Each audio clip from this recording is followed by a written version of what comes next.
So based on the internet, I'm just assuming, Jimmy, that you are under 45 feet of snow and not quite. can't Actually, go anywhere. the snow really was south of us. So we only got 2 or 3 inches on the very edge of the storm. When the storm feathers out, we were like right in that where like it's not solid blue. You could still see through the blue cloud of the radar. So we didn't get a lot. But the city got slammed, all the coast, right along the coast, from D.C. all the way up to Boston. Derek said Boston got hit really hard, and there was some video clips. But we have snow from that first snowfall that came about 3 or 4 weeks ago. It's still here. Nothing's because it's been so severely cold.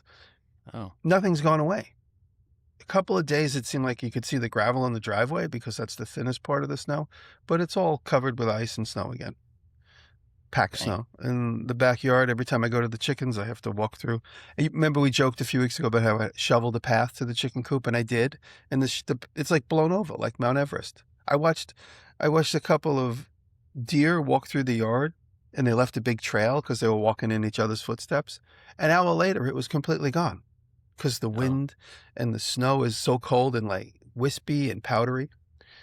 It's really annoying. I'm really, really looking forward to the end of March when things start to crack. But we didn't get that deep snowfall. But it says we're going to get snow again this coming weekend. So I don't know what that means. Who knows? But it's consistently cold. So that's really annoying.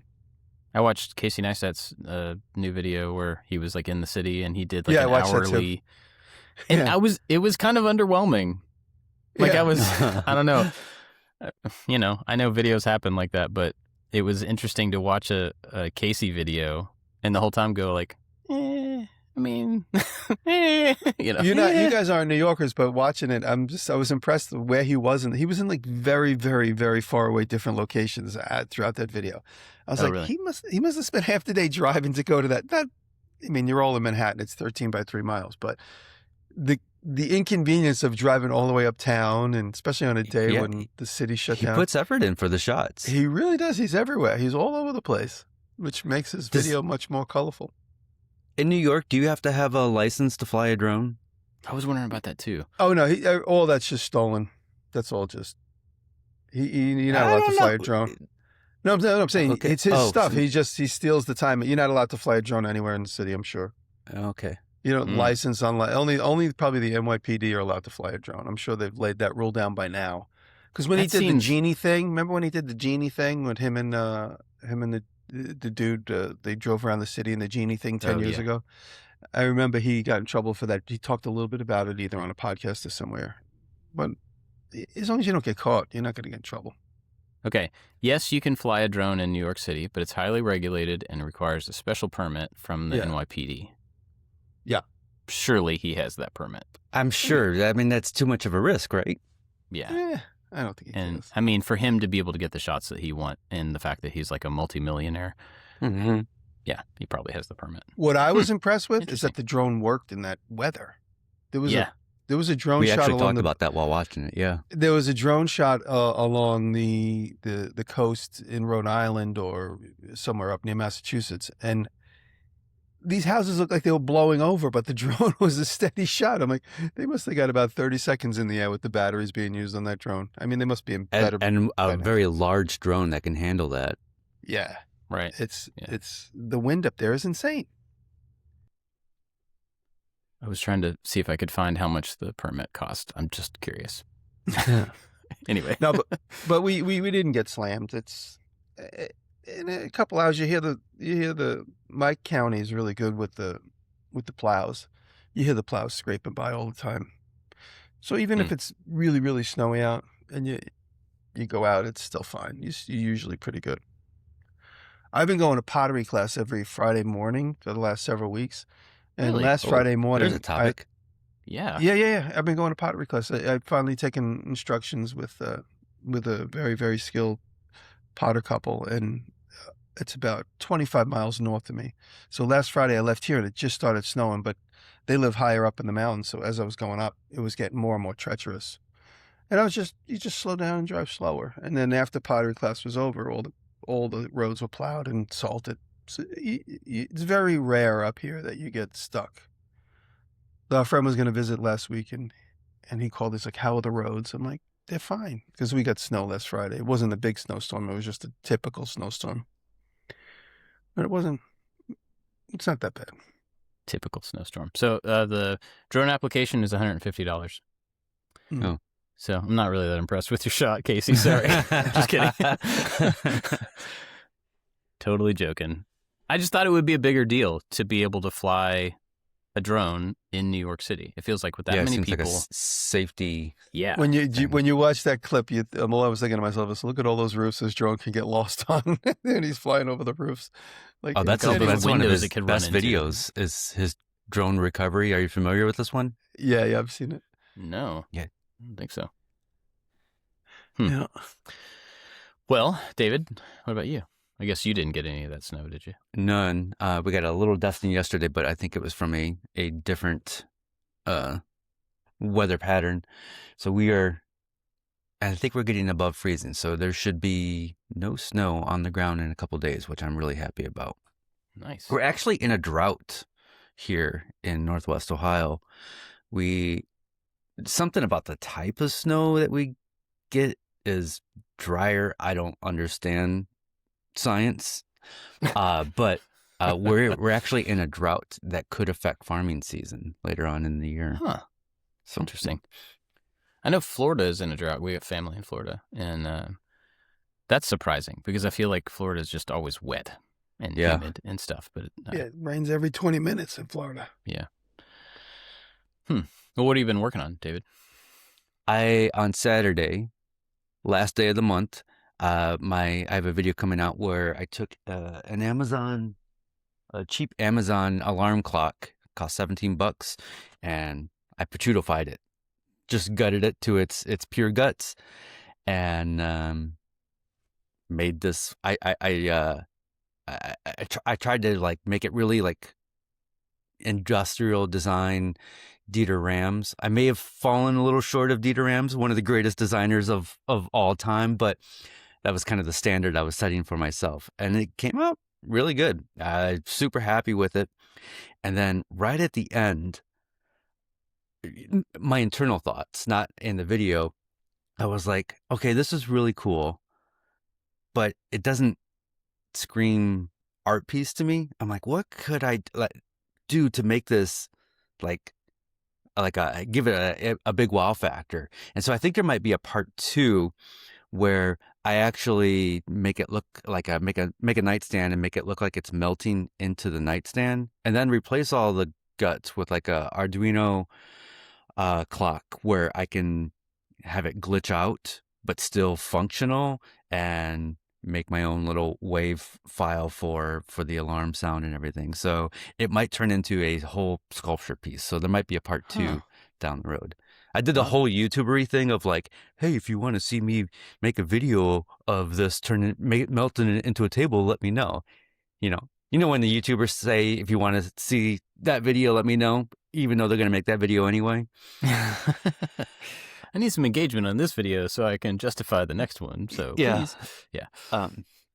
But yeah, it was actually this particular alarm clock. It's like one of the cheapest ones on Amazon, $17. It was pretty easy. All the internals are very simple. So there's a lot that you can do with it. You can even make it more crazy if you're willing to cut some ribbon cables and extend some of the wires and everything. It's I don't know. The recasing projects are always my favorite because it's like a complete transformation. It puts me in a place where it's hard to design up front because you don't know what the internals are going to look like, and the outcome is most of the time satisfying. I've done some recasing where I'm just not totally happy with it. I did a Nintendo about 3 years ago, and I look at it now and I'm like, man, I could have done better. And maybe I still will do better someday. Yeah. Huh. It's I use this burl piece on the front of the Nintendo and on camera, and when you're not up close to it, it doesn't look like burl. It just looks like cardboard. It's just not, it's not cool looking at all. Yeah. So that is what I'm working on. That comes out Saturday. Here's a little behind the scenes. If you see any videos on the last day of the month that are sponsored by Squarespace, that is people working up until the deadlines. I see it all the time in a couple other YouTubers. Like Peter McKinnon will probably put out a video on Saturday. Another channel, 1000, I see him put out Squarespace videos on the last day of the month quite a bit. It's just the deal with long-term sponsorships. You work up until the deadline. That's funny. I have a couple of sponsors coming up, and they requested, I guess, the first half of the month. But they didn't say why. And so I usually do 2 videos a month, and so one of them, is always kind of closer to the front half of the month, obviously. But that's the first time I'd ever heard anybody specify a part of the month. And it wasn't like a hard thing. They were like, we would just prefer the 1st to the 15th if you can. And so it's been kind of interesting to like adjust my schedule a little bit so that those 2 videos over those 2 months are in the first, I don't know. It's just kind of a weird thing. Not really difficult, but I'd never heard that before.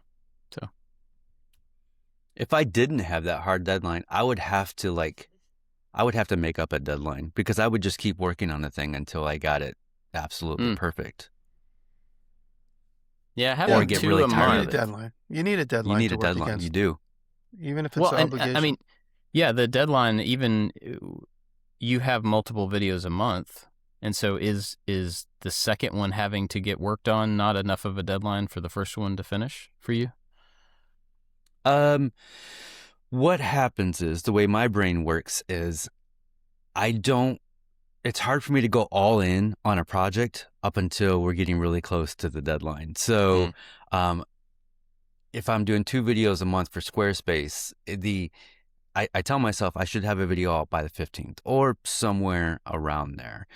But the first week of every month, I just feel I feel so much calmer because I'm not racing up against the deadline usually, unless it was like a third sponsor for that month.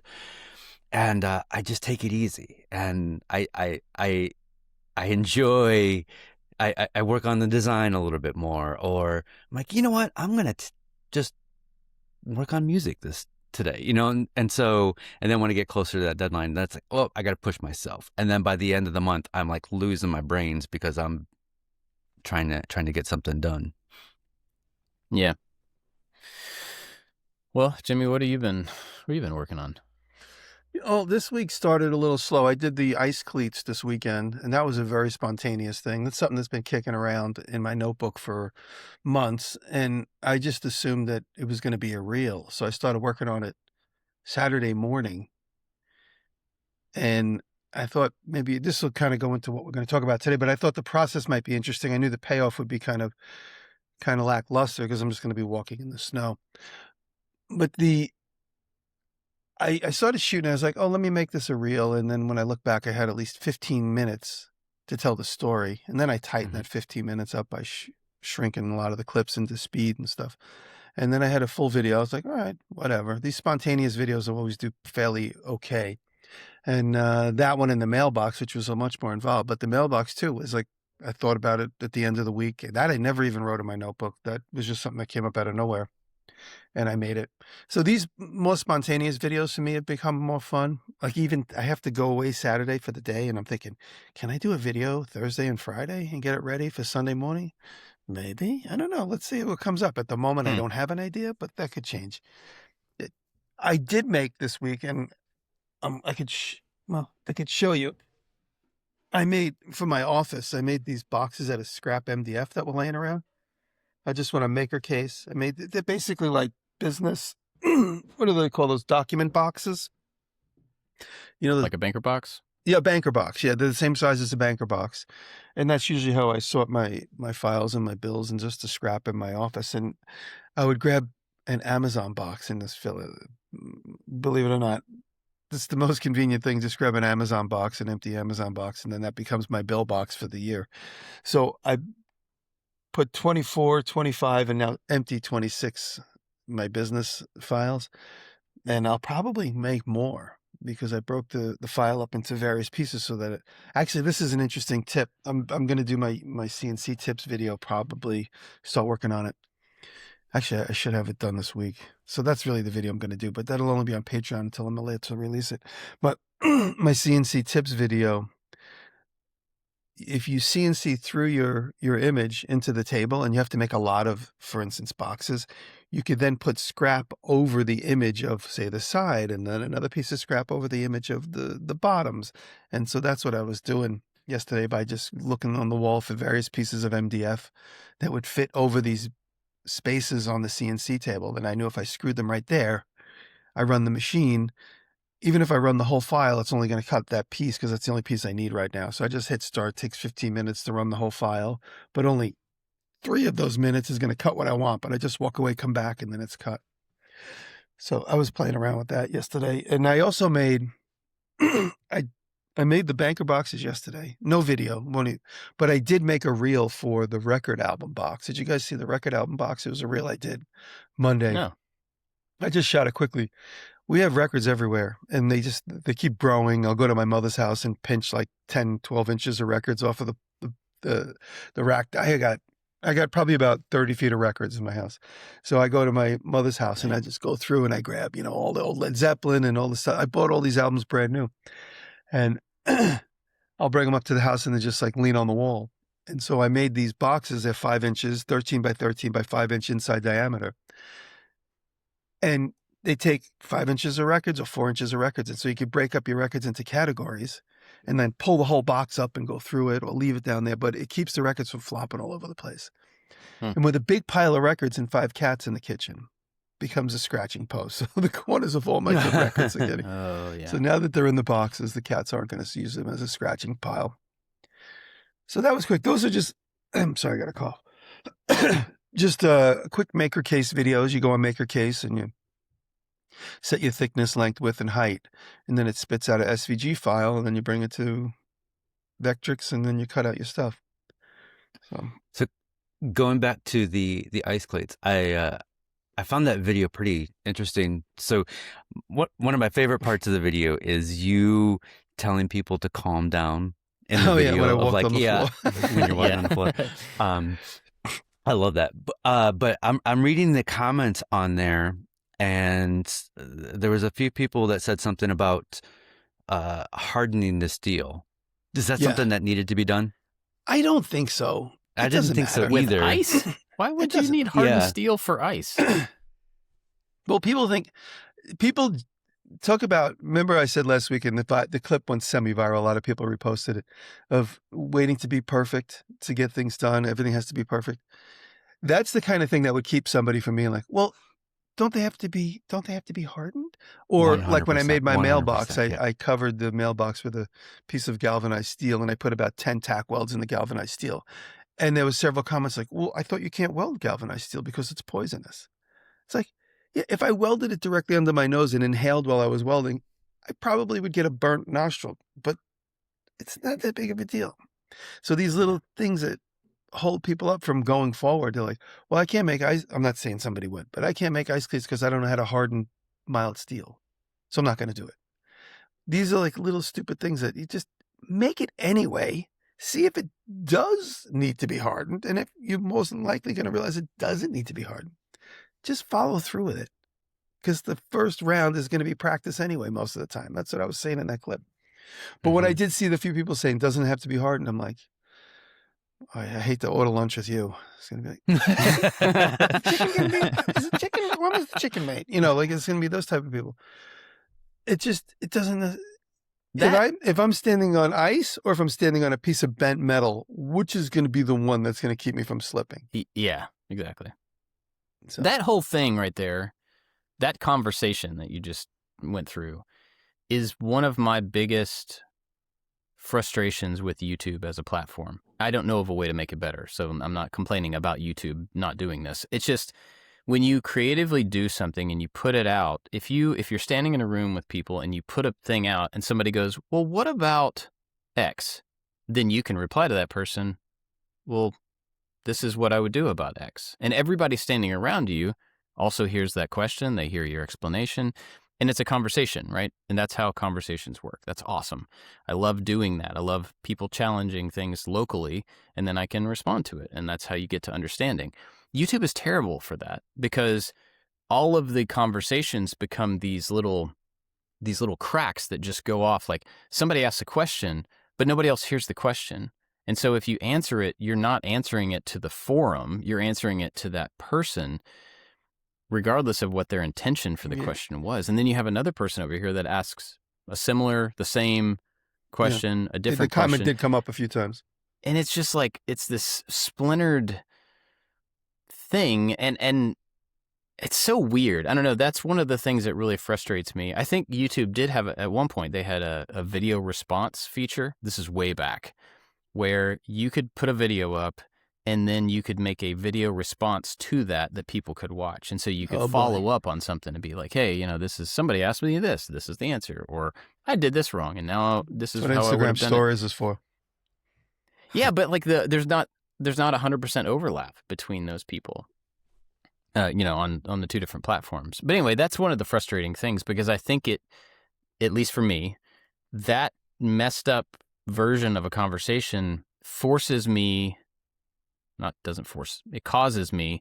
to try to pre-address conversations in the video as I'm thinking through something, and I'm never going to get it all, obviously, but it also sounds like I'm hedging all my decisions. You know what I mean? When you say like, okay, so today we're going to make this pencil. And I wanted to point out that not all pencils are like this, obviously, that not everybody wants to have this kind of pencil. You know what I mean? So you end up kind of like hedging to try to get ahead of some of those conversational this is my theory is it's frustrating. Sometimes I just don't want to mansplain. Well, that too. Yeah. They'll just figure it out. And it's like, if somebody says, doesn't it need to be hard metal? I didn't answer them, but my answer would just be no. Doesn't need to be hard metal. No. Yeah. I don't need to explain it. I don't need to mansplain. And a lot of times people ask simple questions and I just heart it, because if they really want to know, they'll figure it out. I don't need to sit there and give them the answer to like, where do I get metal? Or isn't the elastic going to give up? And I just, isn't the elastic going to come loose? And I just give it a heart. Maybe, but you know what? I know somebody that knows how to make ice cleats. I can ask myself to fix it. That's why I often joke. I make that joke a lot. I'm like, don't worry if it breaks, because I know somebody that knows how to fix stuff. As you watch me create something literally from scratch. And you're like, what about that weld? That weld's not going to hold. And I give it a heart. There's no reason to mansplain, because it's one of those things where, like, for instance, Ryan and I have been working together even this week. I was teaching him how to use the Onefinity last night. And I trust him enough to know that he'll figure it out. And he'll also even go to YouTube. He's really good like that. There are some people in my world that want to learn the CNC machine and just can't get through to it. Ryan, he'll be like, just show me the screen. And I give him a quick tutorial of the screen and he's like, I got it. And I don't need to mansplain. I could leave him alone. And last night at 2 or 3 in the morning, he sent me an image of what he was working on. But I left him alone at midnight, fiddling with the machine. He never used it. By 2 hours later, he was sending me finished product. I knew he would get it. And there are a lot of times where you got to ask yourself, if I leave the room, this is going to work out whether I'm here or not. And it's the same thing with a lot of comments. It's like, I don't have to answer that question. If this person wants to know how to do that, they'll figure it out. So I try never to mansplain in the comments. And even if at the very least, somebody's like, oh, that's cool material. Where'd you get that? I'm like, you know what? It's funny. I found it on eBay, because they're hard to find. That's a good answer, basically saying there is no good lead for that. You have to dig for it. Or, you know what? Michael sells that. I never knew it would be there. Just little bits of information like that are okay to drop, little pearls like that, versus having to try and explain to somebody the whole thing. I think another... I'm not extremely interactive in the comments, but I am. And by the way, we talked about this. The comment section is our home.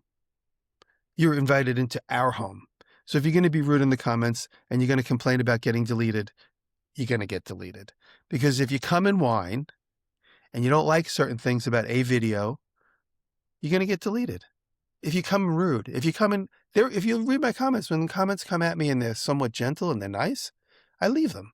But if you come in rude, or if you demand that I believe what you believe, you're going to get deleted. And that's it. Simple like that. And don't go running around going, you deleted my comments. You're anti-free speech. In my living room, I'm anti-free speech when you don't agree with me or if you're rude to me. That's it. You don't have to necessarily agree with me, but if you're rude to me, I'm anti-rude speech. Delete. There you go. There you go. What I was going to say as I'm going to go was, and I don't know how we got to talking about comments. That was not the intention. But I think one of the other problems with the conversation mechanism on YouTube is that there's no context, right? You don't have the expression around somebody. When somebody asks, well, shouldn't those be hardened? You don't know if they're saying that like, shouldn't those be hardened? Or if they're like, wait, does that matter or not? Like, I don't get the, And, annotations were taken away, so we can't go back to the video and add annotations anymore. Yeah. So it's frustrating from that perspective for me because it makes it difficult for us to have good conversations when we don't know exactly like how, why, it's splintered, it's tough. Anyway. Yeah. Cool. Well, I have been working on, before we do that, I want to hear about the pottery class. Yeah. Oh, yeah. Well, a few years ago, a fan, and I don't want to say his name, but a fan reached out to me and said, hey, you've been talking about getting into pottery, and he listens. And he said, you should go visit my mom and dad. They're only about 20 miles from you. And about 3 years ago, we did. Me and Rob went and visited David and Judy. They make pottery for years. These older gentlemen, older couple, and very experienced, really hands-on. He's like always covered with clay. His studio is messy in a good way. He's constantly doing stuff, and he's very, very physical with his work. It's like all hands-on, and he's like throwing glaze, and it's my type of studio. And we visited, and I said there and then, I'll take classes with you, or I'll do a video. We'll do a video together. And it never formulated, but I did introduce them to Maker Camp. So they've been coming to Maker Camp for 2 years, and they really have a fun time at Maker Camp. So I did get to keep up with them at Maker Camp. And then Rachel really started getting into their pottery, and she started buying a lot of their stuff from Maker Camp, and then even just going to the studio. And for Christmas, Rachel made arrangements with them for me to take pottery classes. That was my Christmas gift from Rachel. So tomorrow will be my 4th week in a row going.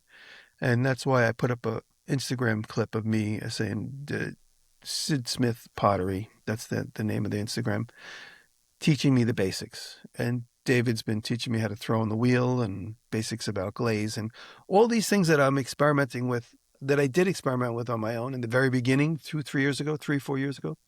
But I never really, I find myself bumping my head against the wall, needing more information that I can't simply find. But hanging out with David, just asking a simple question, what about XYZ? What is the type of this for the cone? And then you get the simple answer. And then being in the environment, being with somebody, I'm not saying I'm his apprentice, but I feel like I'm apprenticing under someone that's got 40 years of experience. And just the subtlety that transfers, the subtle information that transfers is unknown until you're alone. And then all of a sudden you realize you know what you're doing.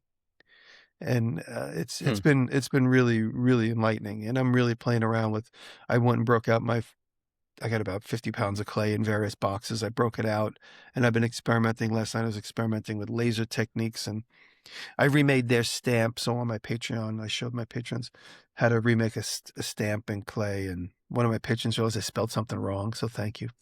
I had to go back and remake the stamp, fix the mistake. The stamp was for them based on their logo, but they gave me this logo that was so deteriorated.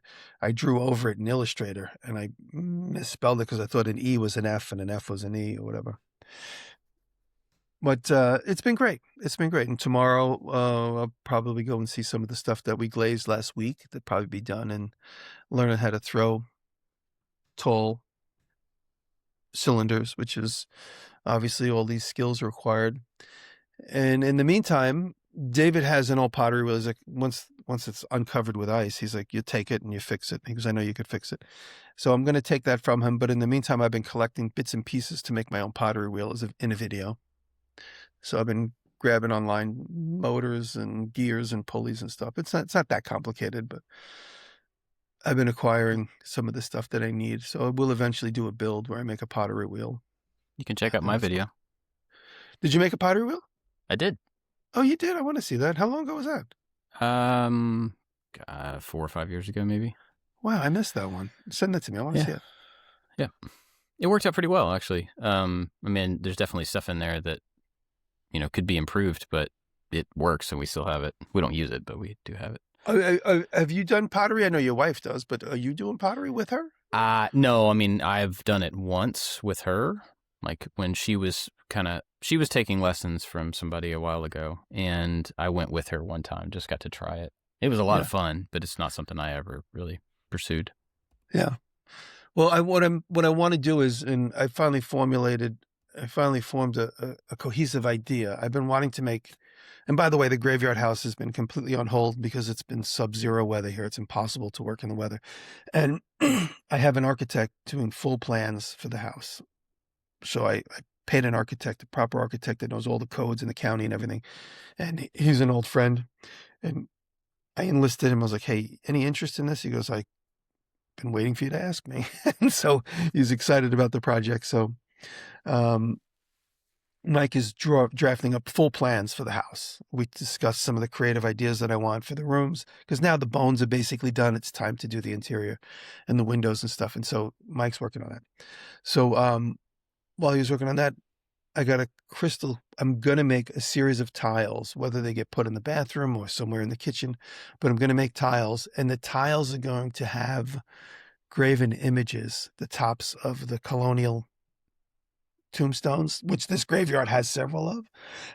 So I'll take some of the images out of the graveyard right there. But Rachel got me this great book called Graven Images, but it's all Massachusetts, New England colonial gravestone heads. Oh, wow. And I'm going to simplify a lot of those drawings and then put them in tiles. So I'm going to make. Yes, that's so cool. It's going to be cool. So it's like when the idea finally formed, it seems so simple now that I say it, but when I'm thinking, I want to make tiles for the graveyard house, I want to make cobalt blue and black, but how am I going to tie it into what the environment is and what the whole theme of the house is? And so I'm going to do those graven images tiles. So I might make 10 different ones, but I'll make 20 of each. So they'll be mixed up and matched wherever they end up. And there'll be a subtle, so much. Either a CNC etched into dry clay, which I've seen people do, or a laser etched into dry clay, or just like a press. I tend to like that mushiness, so I might make a stamp and then press it in, and then when the glaze goes over it, like the sharp edges are a little bit different color. So I'm going to really start getting into that. I'm excited to play with that. Huh. So that's interesting. Yeah, the press would be. So when you do, maybe you've never done this before, but when you do a press like that into clay, are the corners, the leading corners sharp? No, not the leading corners. You mean the corners of the tile itself? So the top layer of the tile, right? So if you were to press in like the letter J, and you press it down into it, do you want the top face of the tile to be sharp to where it could chip off and hold glaze differently, or do you want that surface kind of rounded over down into it? Well, that's what I got to experiment with. I could do like the way I did the book stamp. If you guys saw that video a couple weeks ago, I made one where the whole background pushes down and the image stays forward because that was what was engraved in the die, or the actual image gets pushed in and the whole background comes forward and the image gets pushed down. So I could do both, and I'll probably experiment with both. And I've been looking for a rolling mill for the clay. I looked around and I was like, you know what? All it is a heavy steel roller.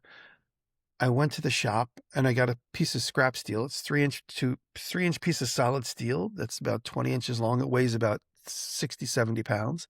And I got 2 steel rods, and I was able to roller mill right there on my table. So I don't need to buy a roller mill because most potters like a slab roller? Yeah. So most potters wouldn't have a 60-pound steel rod. Most people. Yeah. Yeah.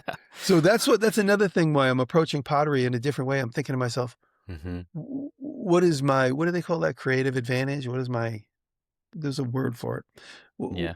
What can I bring to pottery in my environment that most potters wouldn't do? Not because it's a game. Competitive advantage. Yeah, what's my competitive advantage? Not that there's so many talented potters, and now they keep getting fed to me, and I'm seeing the most insane technologically advanced things that I never would be able to do. But what is my own personal advantage being in the environment of a machine shop, a wood shop, doing this, 3D printing, laser cutting, laser CNC mill? How can I utilize all of my togetherness? I mean, My first thought is like, how can I bring a piece of pottery into what I normally do? Like, whether it's like just a mailbox or something, like it's just a small piece, but other people with a machine shop can't do this because they don't have this tool in their shed.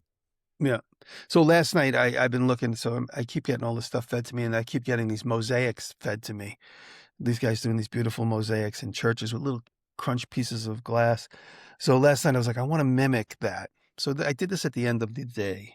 So I CNC'd, or rather I laser etched a bunch of little squares into a piece of MDF, and then I pressed clay into it to see what that would look like if it dries. I'll send you guys a picture.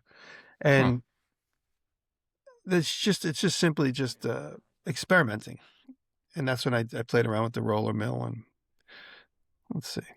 So I'll send you guys some graven images I collected. That's cool. And here. And the reason I was asking about... Yeah. Go ahead. No. Well, the reason I was asking about the pressing the thing in is because the whole die idea has been... That's what I've been doing with the metal die project. Yeah. And I finished that video up and was able to get exactly what I wanted out of the thing.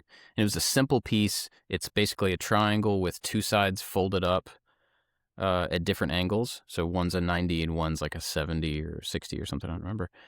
And the third side doesn't have a flange like that coming up from it. It's just loose. And this fits into a corner of the car. So the two flanged sides get welded to create a bracket in between two pieces of metal, right? That's the point of it. It's a really simple piece. And so I thought that would be a good simple way to try making a metal die with a 3D printer. And the first thing I did, I found several problems with it. Just the geometry of getting two pieces that fit together with something else in between them, with material in between them. They had to be tight, but not too tight. And then all of the edges, they have to be square, but they can't actually be square because then they can't pass by each other effectively. And all this little stuff that I learned along the way. And I ended up with the piece that I wanted. And I got it working, after a couple of tries. So I got to the end of the video, shooting it, and there wasn't much to look at. Even through the process, it was a lot of thinking, modeling, some printing. Took pieces off the printer, and I'm like, look, here's these pieces. Let's go try it with this piece of metal. Try it. Didn't quite work. Let's go back and adjust the model and print the thing again, and then try it again. There just wasn't much to look at. And then when you got to the end of it, the final piece is not an impressive thing to look at. It does its job. It's not supposed to be visually impressive. But all that to say, I got to the end of the video and was like, this was not really a video. It was more of like a radio show, like me describing what I did without a whole lot to show for it. And so I've been kind of wrestling with that for the last couple of days. It's not a big deal. It's just a video. I can move on to the next one. But ideas like that take a lot of thought, that take intangible skill and even artistry. Like, what do you do with taking something that's not very visual and making a video, which is 100% visual? How do you take those ideas and move them into that media, I guess? Well, one thing that comes to mind while you're saying that is a trend, and maybe it's just what I've been being fed and it's not a trend. I've been noticing a lot of guys doing voiceovers and doing a video collage over the voiceover. And they're finding images that they don't create. They're images that they find. And a good example, I've talked about Elephant Graveyard, has become very popular. He's a big critic of Joe Rogan and a few other guys. So he's funny in that way, where he criticizes somebody's political comedic stance. But he's not filming anything. He's just collaging stuff. So he does these long conversations about whatever it is his point of view is. And the whole entire time, the images that you're being fed are nothing that he's ever shot. So I'm not saying you need to obviously take the same political stance he's taking, but if you're talking about these things, you could integrate images of industry or even images that you create that aren't necessarily tied directly to that project. So you're saying, when I'm thinking, and then like you show a guy like thinking, that's a real explicit version of that. But when you're thinking, and it could show you skiing or whatever, I know you're a physical guy running, when I'm thinking, and then you're running. So like all these outside things that you wouldn't expect, but are loosely tied to whatever the voice is. And you create a visually stimulating blender of images on top of what you're saying. And because you create images, you probably tend to create your own images, but film things that you do that nobody would see, that would still be interesting in the context of what you're talking about. Like running, like we see Casey Neistat running all the time. You talk about it. No one's ever seen you run. Has anybody ever seen you run? Do you actually really run? No, sure, but somebody's seen me run. I don't know. But the idea of running, I'm sure, is very cathartic for you. And it's probably where a lot of your problems are solved. I know when I'm on the bike, it's the same thing. So integrate some more of those images that wouldn't necessarily be tied directly to the project, like watching the 3D printer, or, like you're going to forge this thing. And like, imagine if you're 3D printing, but instead you show like the giant forge that like the Air Force has to like make the biggest metal parts in America, like stamp that, like it's obviously an exaggeration, but, and then you stamp and then you have a 3D printed piece and people are like, that really wasn't forged. I don't know. Like even the idea of doing a voiceover video at this point, I used to do that. That's how all of my first. You could integrate it. You could do some parts and some parts. Yeah, I think now I feel like I would have to kind of plan for that. Maybe not, but that's this is. Go ahead. My suggestion is it's hard to do it on a video that you've already shot, but if you know. This is going to be hard to explain. I've been on this kick over the last year or so. The audiobooks that I choose to listen to are all kind of like story-based, how story works in film and documentaries and things like that. And I'm trying to bring that into what I do. And if you outline the video just a little, if you know the video is not going to be very visual, outline the video beforehand and kind of say like, there's this thing that you want, and maybe you show off the outcome at the very intro of the video, and there's a journey on how we got from here to here. This is the interesting part. And talking head is okay. I think if you're talking, I don't like voiceover because unless it's a tutorial, unless you're like step by step, but if it's I like watching this dude or this person because I like how they approach things, I think talking to the camera throughout the process, like you need to figure out at the beginning, like, here's what could go wrong. Here's what I want to go right. And then let the story kind of evolve over time. We have this thing that we've been trying lately. We never manufacture drama ever. It's like, that's a complete no-no with what we do. But we do kind of think like, this particular step could go wrong, or this is where the problems might happen. Let's see if we can kind of make sure that part of the video is in like the right at like the second third. So we're kind of working up to there, and then there doesn't even need to be drama. It could just be like, this didn't meet my standards. And then you're like on this hero's journey. Okay, like, what do I got to do to make this meet my standards? Because, I got it working, but that's not the outcome that I really want. I want to be able to do this so I can do all these other things in the future. And like if you can just piece out the story beforehand, you can kind of shoot with that in mind. And talking head is totally okay, because when I'm interested in the process, I want to see that person talk to me on camera. And shoot, I lost there was one more thought that I wanted to get in there.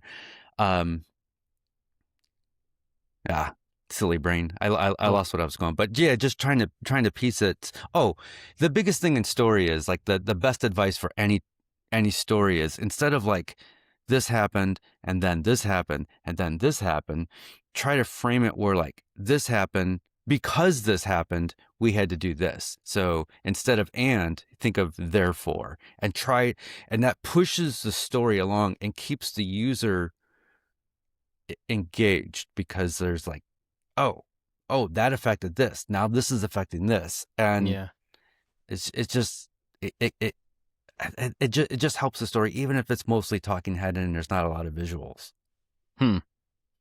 Yeah, that's a good set of things to go by. It is your tough beauty shot, after the fact. Your beauty shot, it might not be so exciting. You got to put your puppy in it, of course. Use that puppy as much as you can. I know you used them in the last video, but use them as much as you can. Yeah, I'm definitely going to, because a lot of people were like, we need more boon breaks on every video from now on, please. Of course. Well, and also, so, I mean, that plays on emotion, because we all love cute things, or if you're a normal human being, you love cute things. And like, if you look at Smarter Every Day, like, he's so excited about what he's learning, or he's so excited about the outcome that he did. He goes to the Kodak factory and he got he's like, look at this is so cool. Like, try to get that emotion on camera. So one big change that we've made while filming is, in the past, like with previous camera people and up until recently with my brother, is like, I would get really frustrated when something goes wrong. Glue up goes wrong or something breaks, and I can't have a camera in my face. I would just be like, Daniel, shut down. I need a moment to rethink. And I've told Jefferson, the new guy, I'm like, okay, I am going to be, there's going to be times things don't work out. I'm going to be upset and I don't want to be filmed. Your job is to film me anyway, because that is, we're looking for real human moments. So in the past, I would just say, shut the camera down. Now I'm like, we got to get that. Like, we were, I had one just yesterday. I had one little piece of 1/8 inch walnut that I was cutting on the laser. Cut it on the laser, and I sent the wrong file to the laser. So I ruined my last piece of walnut. And I was like, this is not going in the video. Shut down. And he's like, no, you told me to film when there's a human moment. This is a human moment. And I was like, you're 100% right. And I'm super upset. And this sucks, you know? Yeah, that's smart, because you don't have to use it if it doesn't work with the edit. But if you don't have it, then And it's really uncomfortable for me to be frustrated with a camera on, because it feels, part of it feels fake. I'm like, I don't want to show my emotion on camera. I'm the guy that doesn't like opening Christmas presents in front of other people. I hate opening gifts in front of other people because everybody's looking for my reaction. But uncomfortableness is, I think people want to see that. People want to see real human moments. So just try to make it more human. Yeah, that's a good point. Yeah, it's weird. I mean, this particular video didn't go 100% like I wanted it to, but it also didn't really go off the rails. And so there was no like, oh no, my 3D printer exploded. What do I do with, it was no like real reaction worthy thing. It was like, oh, that was close. Not quite. So let's adjust, And I'm the same way. That's the moment right there. That's the villain right there. You don't have to manufacture drama, but you could, like, it was close. It didn't meet my standards, and this is why. And make that a more prominent moment in the video on why it was close and not the final version. Just focus on that a little bit more. Yeah, that's a good point. Because I'm like you. I don't want to like falsify drama. I don't want to create a thing just for like a video up and down, So I tend to avoid things that would seem like I'm overreacting. I also have just calmed it down a whole lot in this part of my life, where I just don't react as much as I used to.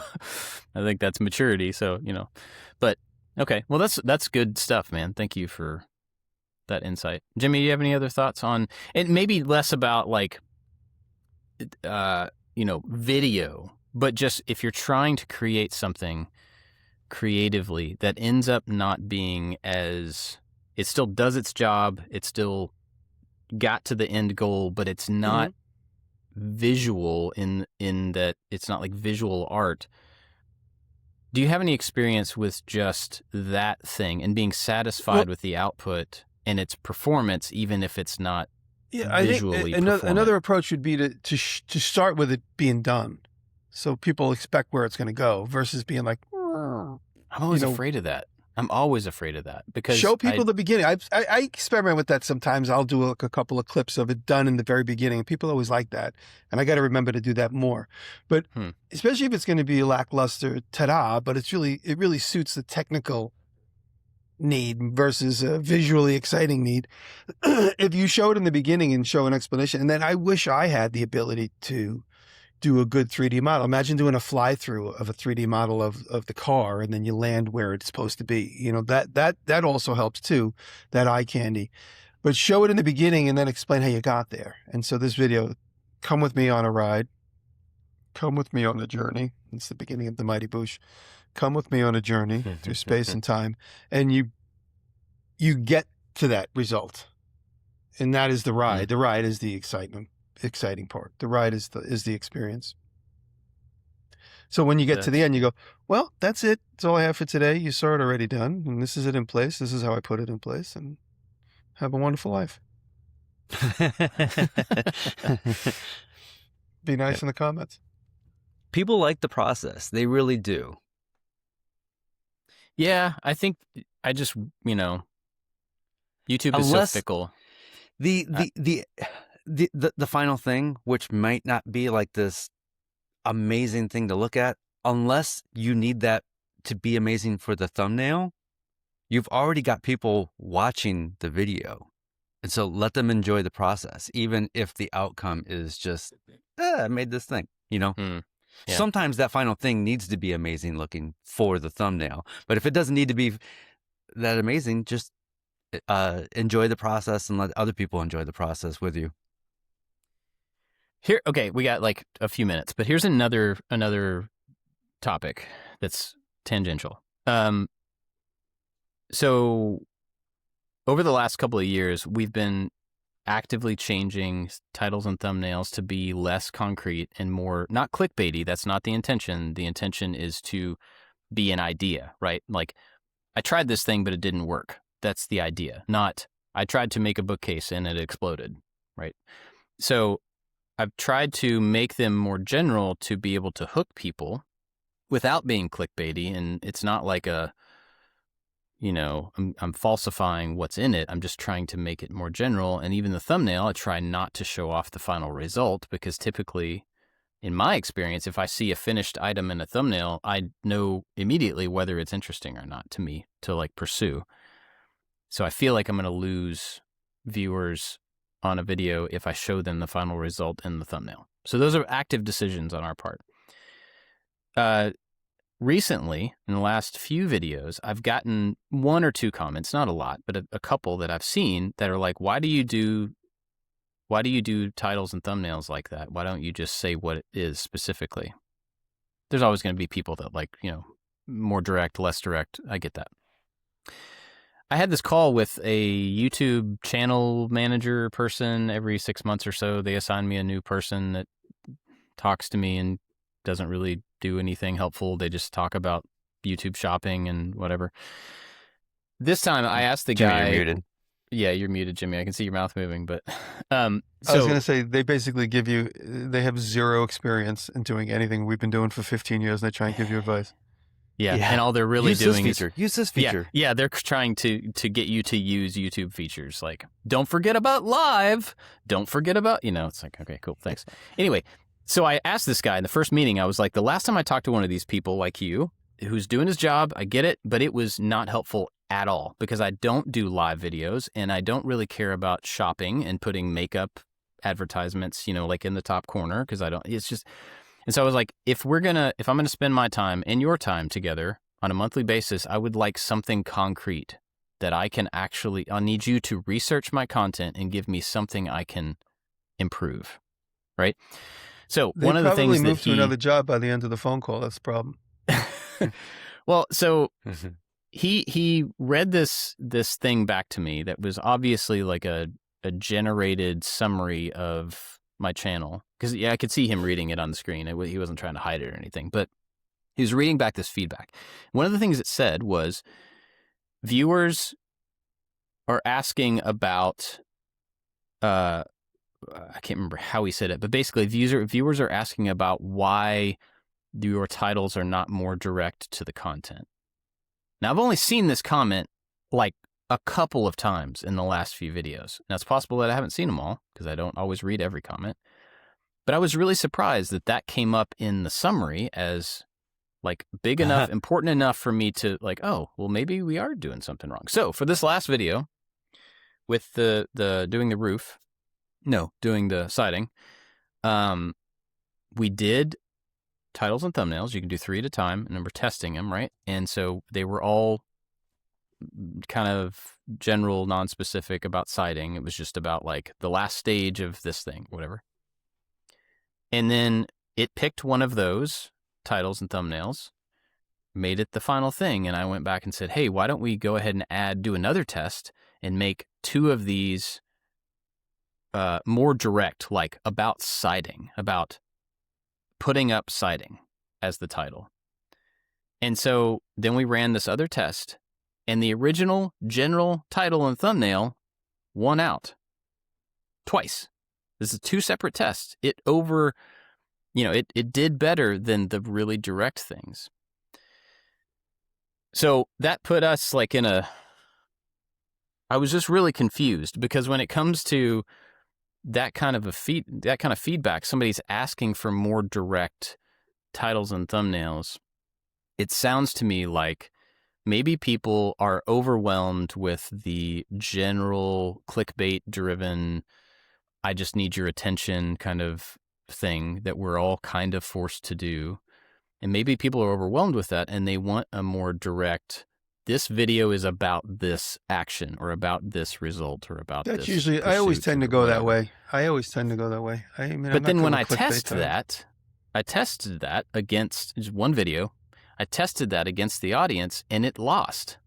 Mm-hmm. And so I don't know what to do about that. And then when you take that conversation and I don't know what to do about it, and then you apply it to a video like the dye video that's coming up, where I don't have a beautiful final result that I want to show off, and I want to make like, hey, I made this cool thingy with the thingy. Just do a still of it next to the puppy.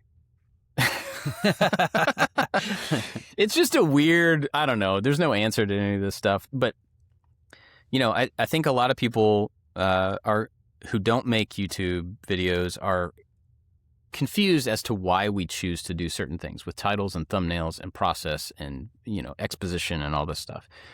And that whole big crazy scenario that I just went through is one of the reasons that it's difficult for the viewer to understand what we're doing, because we're trying to we're trying to understand all of those different overlapping things on a weekly or biweekly or monthly basis. You know what I mean? We have to like go through this whole process. Anyway, all that to say, I'm not trying to complain about it. I'm just confused, and I don't know how to do it better, and I really wish I did, because I think that title thumbnail thing is really the gateway to whether your effort is well received, and that's a difficult gateway to try to figure out how to build. If you guys had this experience with the A/B testing, did you A/B test the titles and the thumbnail? And I swear to God, every single time I check the test results, it's 33.1, 33, 33.2. Yeah, mine is almost always that way. Yeah. It's always, you could literally have a picture of a hockey puck, a screwdriver, and the project, and they'll all be 33, 33%. So I don't do it anymore. It doesn't seem to matter. A video that I did a couple of years, so just recently, I made a bunch of, not recently, a couple of years ago, I made a bunch of skateboards, and I still have a couple of those left up in the attic. And Jefferson's son is a skateboarder, and I was like, oh, let me go grab one. I'll give one of the ones I made to him. And he's like, oh man, he's gonna love this. He's like, I couldn't find the video on this. And I was like, oh yeah, because the video's titled My New Favorite Clamp, which is a hand vacuum pump.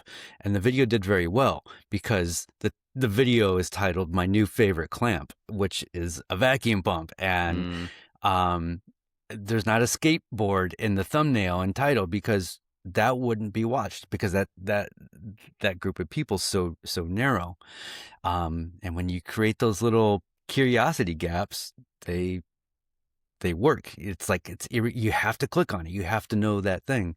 But yeah, I am the last person you'll ever want to discuss thumbnails and titles because packaging is so hard for me. Yeah, it really is. It's all part. I enjoy the game, but I also hate the game, and it's all part of the game, and that's not going to change anytime soon. You're trying to sell yourself, and the pool of other creators is huge now, especially in our space. And so, they say don't compare yourself to other people, but this is my business. I have to compare myself to other people. Yeah. It's strange. It's strange that I chose this as a career because I really hate convincing other people to like me.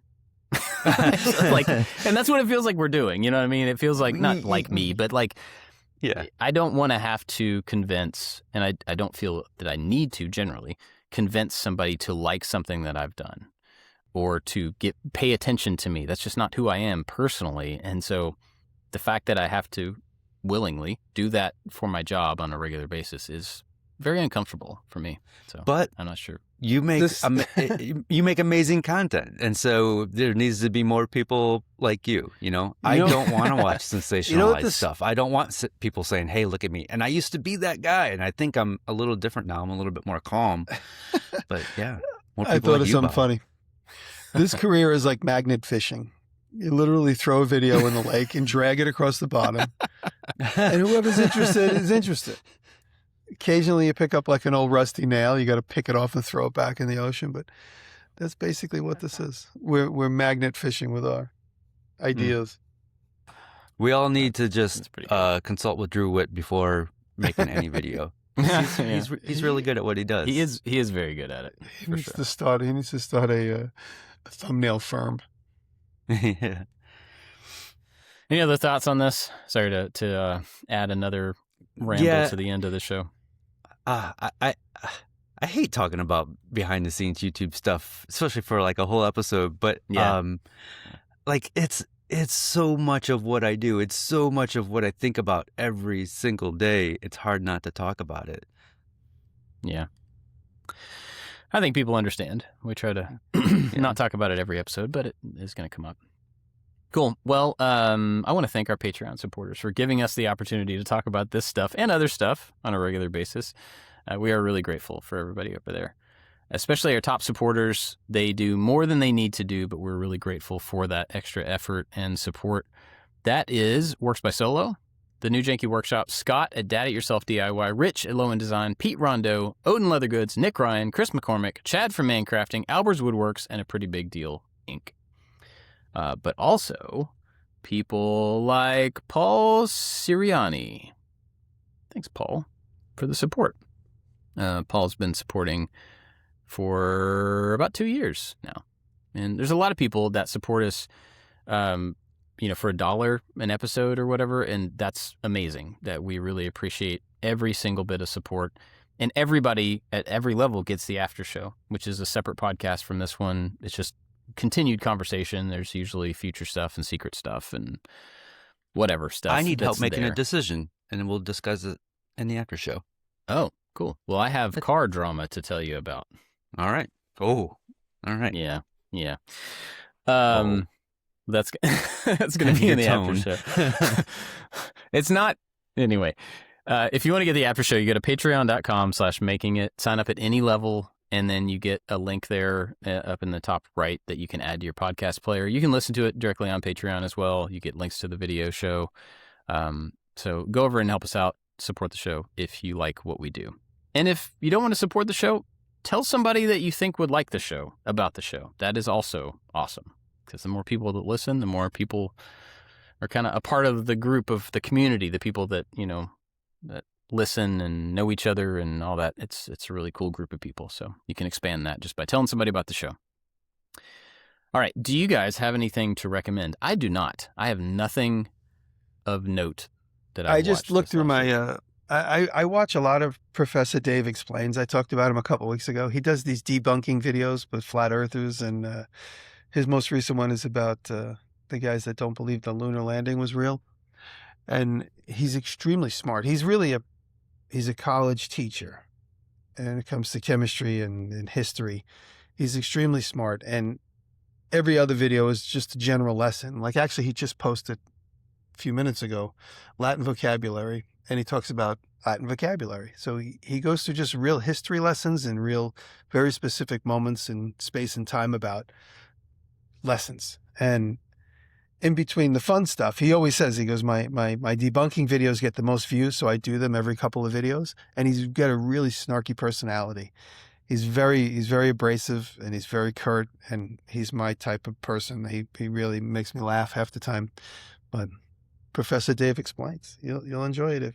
But the good thing about it is when it jumps to another video and it's just a lesson and you don't get near your phone to switch it, it's always good. It's like, you notice how the scroll stuff lately, like we scroll and we just look at garbage. They're trying to get you onto these like new apps where you're scrolling, but you're learning lessons about American and world global history. Oh, yeah. You know, that's kind of what his channel's like.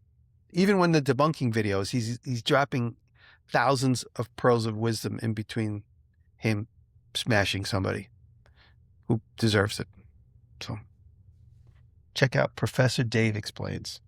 Cool. I got a good one.